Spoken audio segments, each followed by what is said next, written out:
Hello student, Uttarakhand board परीक्षा के दीर्घ उत्तरीय प्रश्नों का ये दूसरा वीडियो है जहां पर मैं आपको 2012 में पूछे गए लॉन्ग क्वेश्चन आंसर को बताऊंगा जो कि 6 नंबर में पूछे गए थे। और ये क्वेश्चंस आपको 120 वर्ड के वर्ड लिमिट के अंदर लिखना होता है। मतलब यूके बोर्ड स्पेशल का ये दूसरा वीडियो है जहां पर आपको लॉन्ग क्वेश्चन आंसर बताए जा रहे हैं।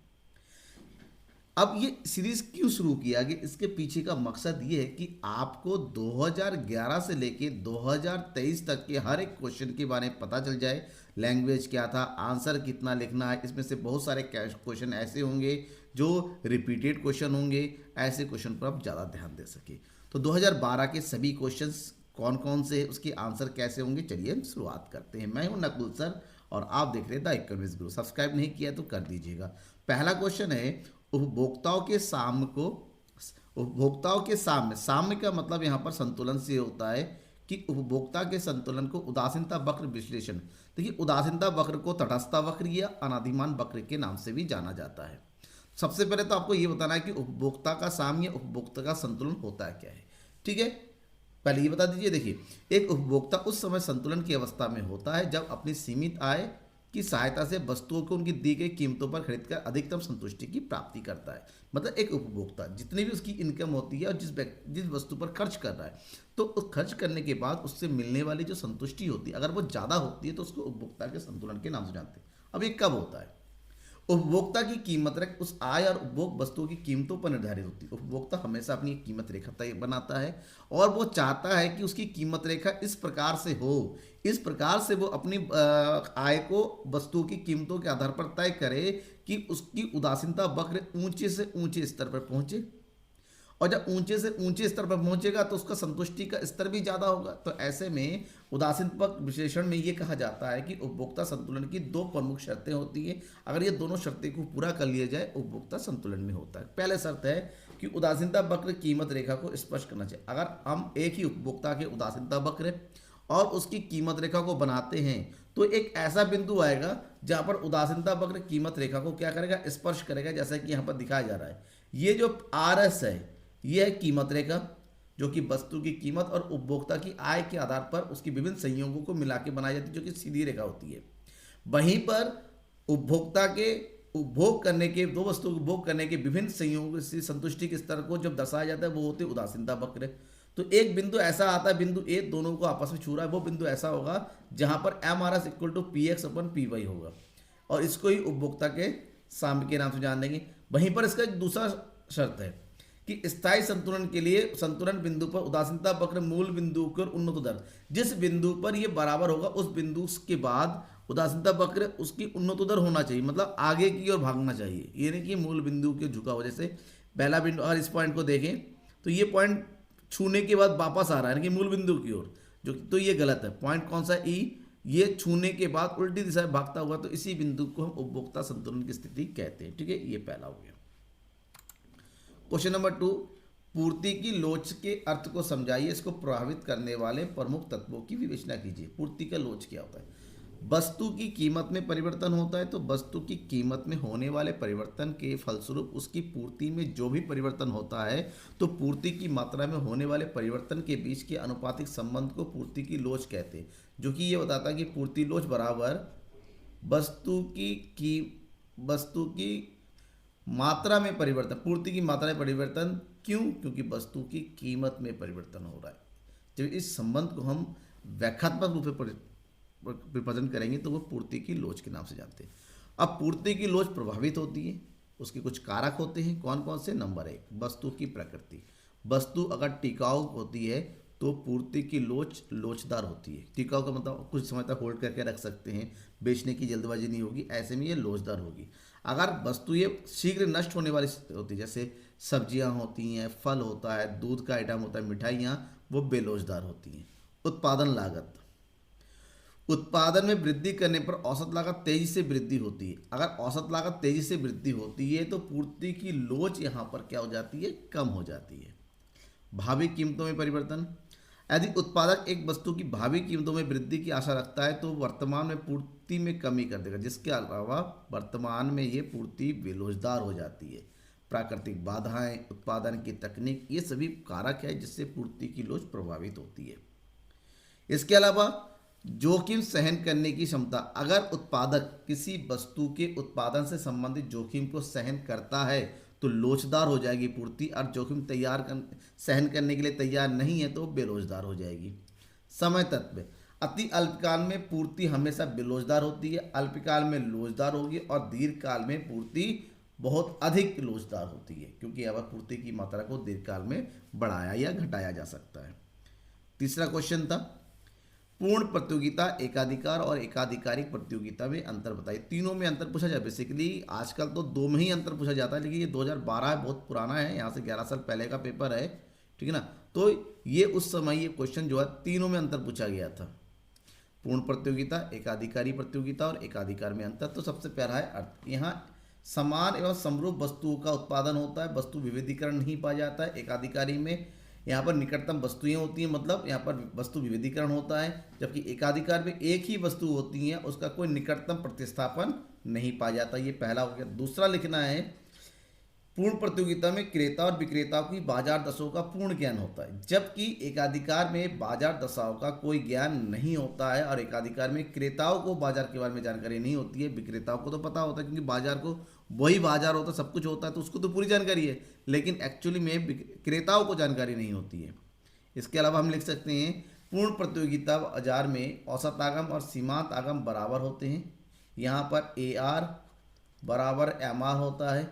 एकाधिकारी प्रतियोगिता में औसत आगम और सीमांत आगम अधिक लोचपूर्ण होती हैं और बाएं से दाएं नीचे की ओर गिरती हुई होती है, जबकि एकाधिकार में औसत आगम सीमांत दोनों नीचे गिरते हैं, क्योंकि औसत आगम अपेक्षाकृत कम होता है। यहाँ पर इस तरह से होता है, ये AR और ये है MR, ठीक है।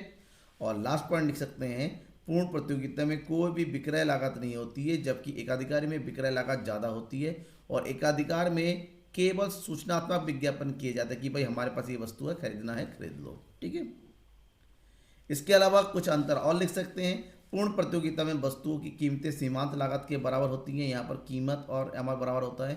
एकाधिकार में वस्तुओं की कीमतें सीमांत लागत से अधिक होती है, यानी कि यहाँ पर AR is greater than MR होता है, और एकाधिकार में फर्म असामान्य लाभ प्राप्त कर सकती है, यहाँ पर भी AR इज ग्रेटर देन क्या होता है, MR होता है। नेक्स्ट, एक पूर्ण प्रतियोगिता में वस्तु की कीमतें एक समान होती हैं, यहाँ पर कोई अंतर नहीं होता है, जबकि एकाधिकार में वस्तु की कीमतों में भिन्नता होती है, मतलब यहाँ पर वस्तु में विभिन्नता होती है, उसके कारण वस्तु की कीमतों में भी थोड़ा बहुत अंतर पाया जाता है, जबकि एकाधिकारी में कीमत विभेद होती है, मतलब एक ही वस्तु होती है, उसको अलग अलग लोगों को अलग अलग कीमतों पर बेचा जा सकता है। लास्ट हम बात करेंगे कि नए फर्मों का प्रवेश पूर्ण अर्थव्यवस्था पूर्ण प्रतियोगिता में पूरी तरीके से स्वतंत्र होता है।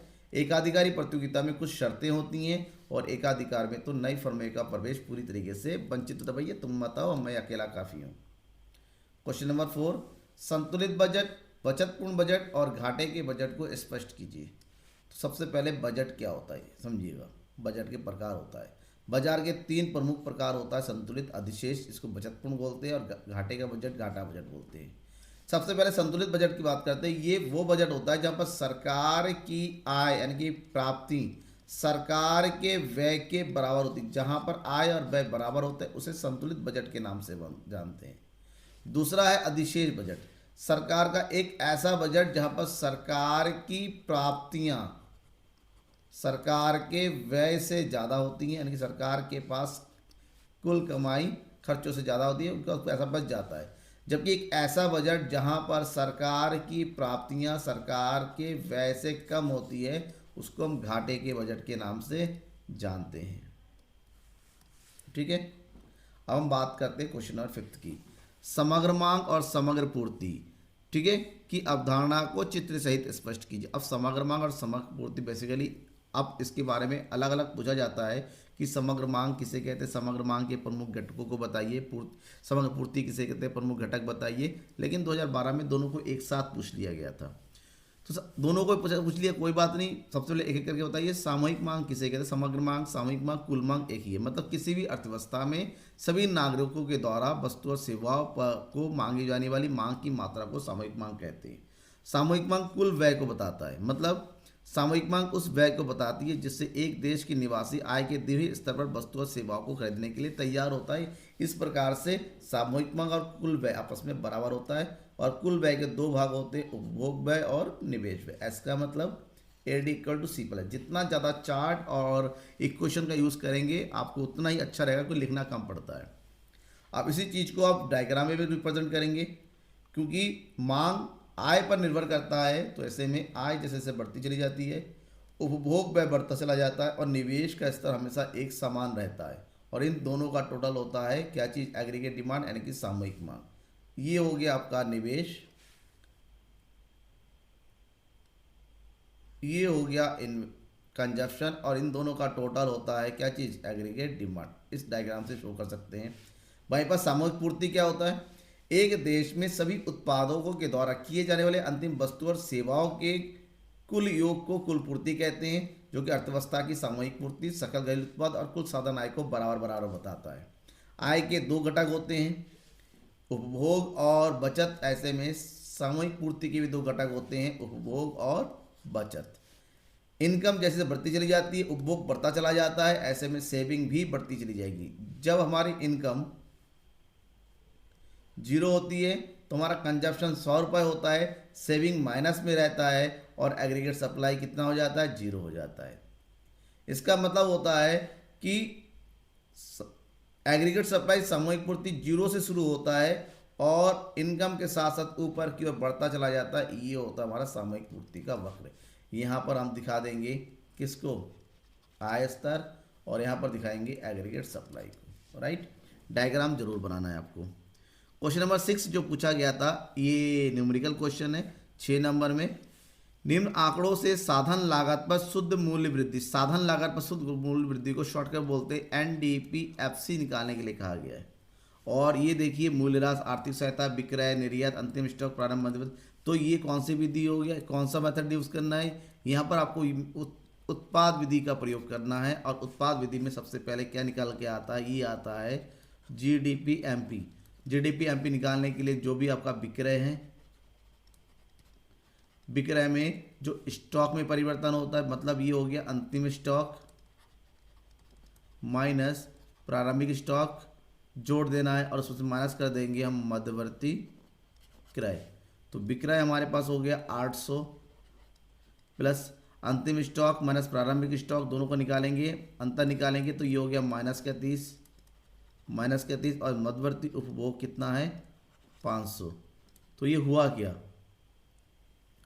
तो ये हो गया 800 में से 530 को माइनस कर देंगे, 800 माइनस 530 तो बचा कितना 0, 7 में से 5 गया 270 हो गया जीडीपी। अब हमसे कहा गया है शुद्ध मूल्य वृद्धि एनडीपीएफसी। तो एनडीपीएफसी निकालने के लिए हम क्या करेंगे, जीडीपीएमपी में से सबसे पहले तो मूल्यह्रास को घटा दिया जाएगा और उसके बाद शुद्ध अप्रत्यक्ष कर इनकी एनआईटी को घटा दिया जाएगा। तो यहाँ पर जीडीपी कितना हो गया 270 माइनस मूल्यह्रास कितना दे रखा है यहाँ पर 30 और शुद्ध अप्रत्यक्ष कर मतलब आर्थिक सहायता और टैक्स, आर्थिक सहायता कितना दे रखा है 40, ये हमारा माइनस में होता है तो माइनस माइनस प्लस हो जाएगा, 40 को जोड़ देंगे तो 270 और 40 कितना हो गया 310 माइनस 30, तो ये हो गया आपका 11 में से 3 गया 8, 280 करोड़। ये हमारा राइट आंसर हुआ। ठीक है, इस तरह से इस क्वेश्चन को सॉल्व करेंगे।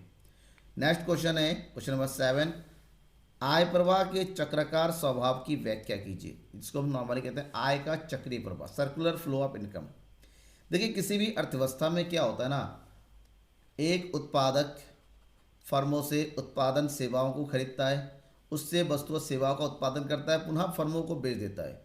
तो इससे क्या होता है ना, अर्थव्यवस्था में उत्पादन से आय जनरेट होता है, आय से व्यय जनरेट होता है। तो एक प्रकार का चक्र सा चलने लगता है कि उत्पादन से आय, आय से व्यय, व्यय से उत्पादन, उत्पादन से आय, आय से, तो ये आपस में एक ऐसा चक्र होता है जो कभी खत्म नहीं होता है। तो इसी को हम आय के चक्रीय प्रवाह के नाम से जानते हैं। अगर लिखना है देखिए, उत्पादन आय व्यय का जो निरंतर प्रवाह होता है उसे आय का चक्रीय प्रवाह है, और इसका ना तो कोई आदि होता है ना कोई अंत होता है।